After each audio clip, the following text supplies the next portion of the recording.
Se você luta diariamente contra a depressão ou ansiedade e sente que isso te impede de trabalhar normalmente, eu preciso que você me escute com muita atenção. Sua condição de saúde pode sim te dar um direito a um benefício no INSS.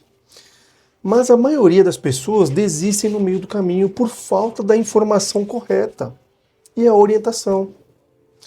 E eu não estou falando de teoria, não, porque em 18 anos de advocacia previdenciária, eu já ajudei muitas pessoas com transtornos mentais a conseguirem os seus benefícios. Pessoas que achavam que não tinham direito, que foram desencorajadas por outros, que tentaram sozinhas e foram negados. Normalmente é assim, tá bom? Mas vem comigo, eu sou o Ricardo Azevedo, advogado especialista em direito previdenciário e trabalhista há 18 anos, e fica comigo aqui até o final desse vídeo, que eu vou te mostrar o caminho completo, passo a passo, para buscar o seu direito com dignidade e com chances reais de sucesso, certo? Sua saúde mental importa e o INSS reconhece isso quando você sabe como proceder, né? E se você ainda não é inscrito aqui no canal, está perdendo muita informação e orientação correta. Então aproveita e já se inscreve aqui no canal e ative o sininho para não perder nenhum outro vídeo de seu total interesse, ok? E já comenta aqui embaixo se você conhece alguém que sofre de ansiedade e depressão. Curta, pessoal, curta esse vídeo, comenta e compartilhe com essas pessoas. Prestigie aqui o nosso canal para que possamos orientar e informar mais pessoas, pois todo dia tem vídeo novo aqui no canal, tá bom? Então vamos lá. Primeiro, eu quero que você saiba que você não está sozinho e que sua condição ela é séria e reconhecida. Os transtornos mentais são uma das principais causas de afastamento do trabalho no Brasil. Sabiam disso? Pois é, isso segundo dados oficiais do próprio INSS. E para você ter uma ideia da dimensão, transtornos mentais e comportamentais são responsáveis por mais de 200 mil benefícios concedidos por ano no Brasil. Isso representa cerca de 9% de todos os benefícios por incapacidade. Gente, não é frescura, não é preguiça. É uma condição de saúde séria que gera incapacidade real. Mas infelizmente ainda existe muito preconceito, inclusive dentro do próprio INSS. Alguns peritos ainda têm uma visão ultrapassada sobre transtornos mentais. Mas a lei, ela é clara, a medicina é clara e a jurisprudência também é clara. Depressão e ansiedade podem sim gerar incapacidade para o trabalho. E aqui está uma informação que pode te dar esperança. Por exemplo, a taxa de sucesso em pedidos de benefícios por transtornos mentais tem aumentado nos últimos anos, especialmente quando o pedido é bem fundamentado e bem documentado. Existem basicamente dois tipos de benefício que você pode ter direito a entender. A diferença é fundamental. Vem comigo. Auxílio por incapacidade temporária. É para quando você não consegue trabalhar agora, mas existe perspectiva de melhora com o tratamento. É um benefício temporário que pode durar meses ou até anos, dependendo da evolução do seu quadro, de melhora ou de piora. Tá bom? Um exemplo prático aqui para você entender. Você está passando por uma crise depressiva severa. Não consegue se concentrar, tem crises de choro, não consegue cumprir horários. Com o tratamento adequado, medicação, psicoterapia, às vezes internação. Aí existe uma perspectiva de melhora nesses casos. Esse é um caso típico de auxílio temporário. Já a aposentadoria por incapacidade permanente, bom, aí já é para casos mais graves, onde não há perspectiva de recuperação para o trabalho, ou onde a incapacidade ela é definitiva. Aí gera um benefício vitalício, certo? Um exemplo prático aí para você entender. Uma depressão refratária, que não responde a tratamentos associada a outros transtornos, que deixa a pessoa completamente capacitada para qualquer atividade laboral. Ou um transtorno bipolar grave, com episódios recorrentes que impedem qualquer trabalho regular. Tá bom? Existe uma diferença crucial aqui, porque não afeta não só a duração do benefício, mas também o valor. E é o perito médico do INSS quem vai avaliar qual se aplica ao seu caso, baseado na documentação médica que você apresentar. Tá certo? Então, assim, para ter direito ao benefício, você precisa cumprir alguns requisitos. Tá? Eu vou explicar cada um deles detalhadamente. Bom, o requisito número 1, qualidade de segurado. Você precisa estar contribuindo para o INSS ou estar no chamado período de graça, que é aquele período de graça, ele é um tempo que você continua protegido mesmo sem contribuir. Por exemplo, se você foi demitido, tem 12 meses de proteção. Se você estava recebendo o auxílio-desemprego, tem mais 12 meses após o fim do auxílio. E se você contribuiu por mais de 10 anos, pode ter até 24 meses de proteção. E é importantíssimo calcular isso corretamente. O requisito número 2, a carência. Em geral, são necessárias 12 contribuições mensais antes do início da incapacidade. Mas atenção, pessoal, a lei pode isentar a carência em casos de doenças graves. Então, cada caso é um caso, a gente precisa analisar com cuidado, tá bom? E um ponto crucial sobre a carência aqui está um ponto que muitos advogados não sabem. A jurisprudência ela tem discutido muito a aplicação da isenção de carência para transtornos mentais severos. Já existem decisões favoráveis, especialmente em casos de depressão maior, transtorno bipolar, esquizofrenia. É uma discussão já em evolução, tá bom? Vamos lá, o requisito número 3, incapacidade comprovada. Bom, e aqui está o mais importante. Se você precisa provar que sua condição te impede de trabalhar, não basta ter o diagnóstico. É preciso demonstrar a incapacidade funcional. Tá bom?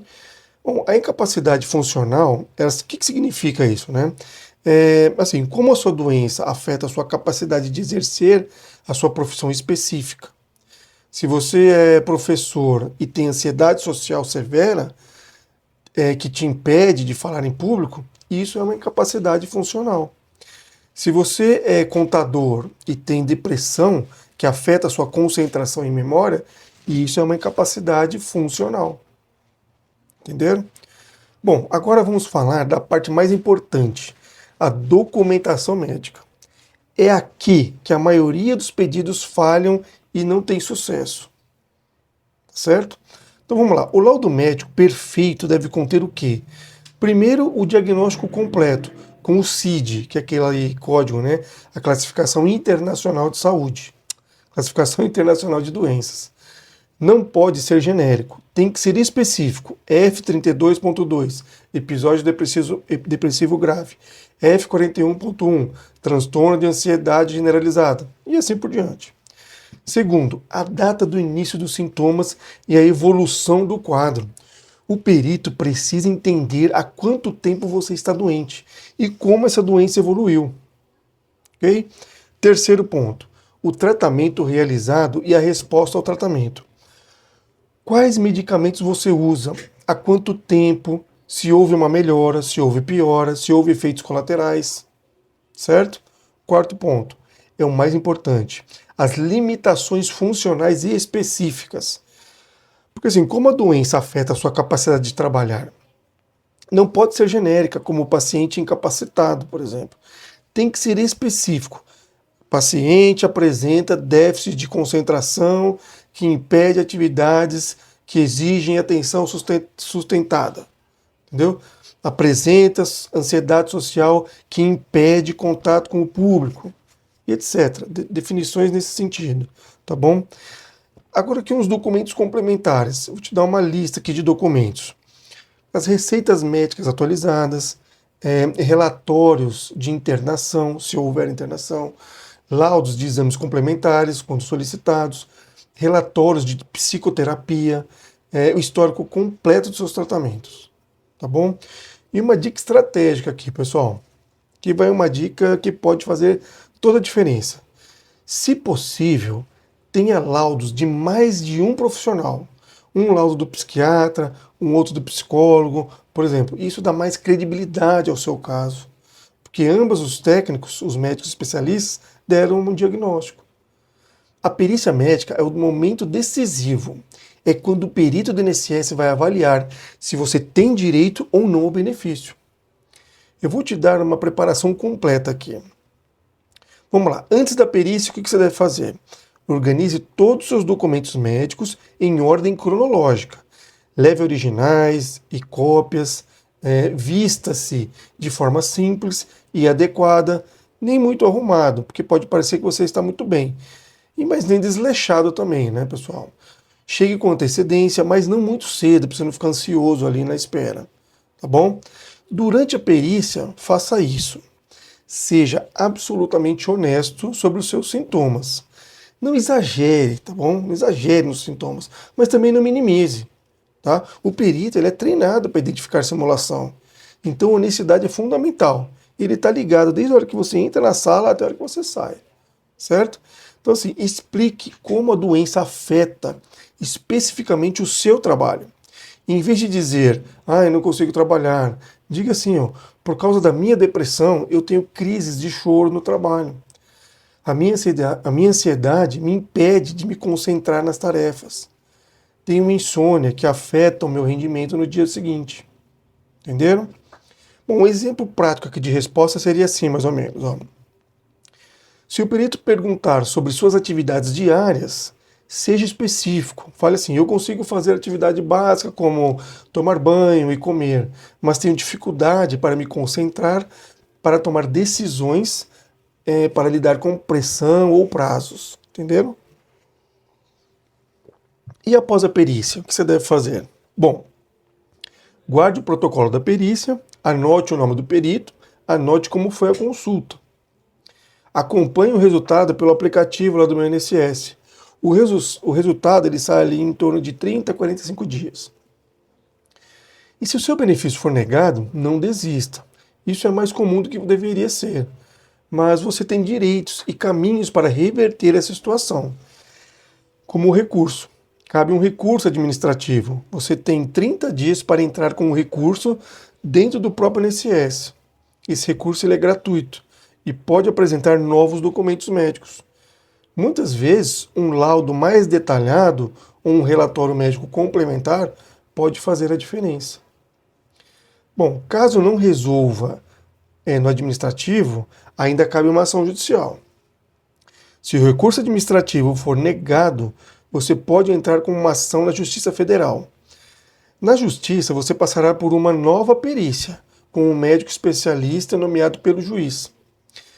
Muitas vezes, essa segunda perícia ela é mais detalhada e justa, certo?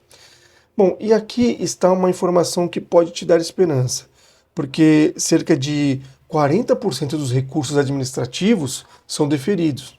E a taxa de sucesso na justiça ainda é maior, especialmente em casos de bem documentados, certo? Por isso que o documento faz toda a diferença.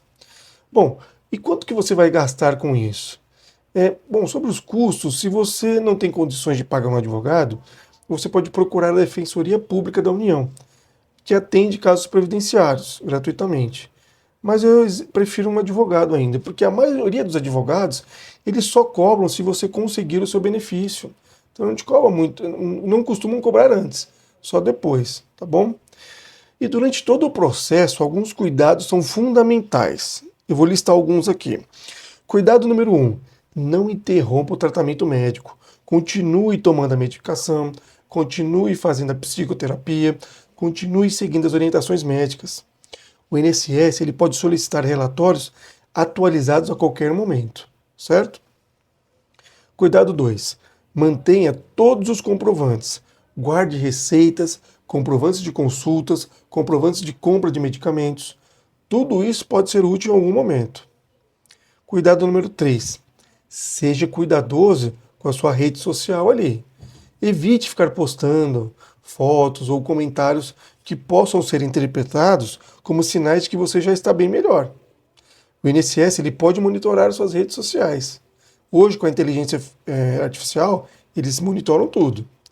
Cuidado número 4. Se você melhorar e voltar a trabalhar, comunique ao INSS. É obrigatório e evita problemas futuros, certo? Bom, agora um alerta importante. Cuidado com despachantes ou pessoas que prometem garantir o benefício mediante um pagamento antecipado, pessoal. Ninguém pode garantir o resultado de uma perícia médica. Procure sempre profissionais sérios e éticos, advogados de sua confiança e especialistas, de preferência. Cuidar da saúde mental é um ato de coragem e buscar os seus direitos previdenciários faz parte desse cuidado. Você não está pedindo favor para ninguém, não, pessoal. Está buscando um direito que ele é seu. Entenderam? Vamos lá. E se esse vídeo te trouxe uma orientação útil e te deu esperança, então já deixe seu like aqui. Isso me mostra que esse tipo de conteúdo é importante e me motiva a continuar trazendo informações que podem mudar a vida de todos vocês. E você, se inscrevendo, curtindo, comentando e compartilhando, já me ajuda a manter esse canal ativo para trazer vídeo todos os dias. Tá certo? Vamos lá. E se você se interessa por seus direitos previdenciários, então inscreva-se aqui no canal, hein, pessoal? Não esquece, tá bom? Ative as notificações. O meu compromisso é trazer informação séria, baseada em 18 anos de experiência prática, para te ajudar a conhecer e exercer os seus direitos. Não deixe seus direitos na mesa, não. Vamos buscá-los, tá bom? Nos comentários, se você se sentir à vontade, compartilhe aqui a sua experiência ou a sua dúvida. Não precisa dar detalhes, não, detalhes pessoais, mas a sua experiência pode ajudar outras pessoas que estão passando pela mesma situação que você passou ou está passando. A troca de informação em nossa comunidade ele é muito valiosa e pode dar força para quem está lutando, certo? Então lembre-se, pessoal, buscar ajuda profissional, seja médica ou jurídica, é sinal de força, não de fraqueza. Você não precisa passar por isso sozinho. Existem profissionais capacitados para te ajudar. Existem direitos que te protegem e existe esperança, certo? Sua saúde mental, ela é prioridade. Seus direitos devem ser respeitados. E você merece uma vida digna com ou sem a capacidade de trabalhar, certo? Então, pessoal, era isso que eu queria trazer para vocês. Tenham força e coragem, certo? E até o próximo vídeo, pessoal. Um forte abraço.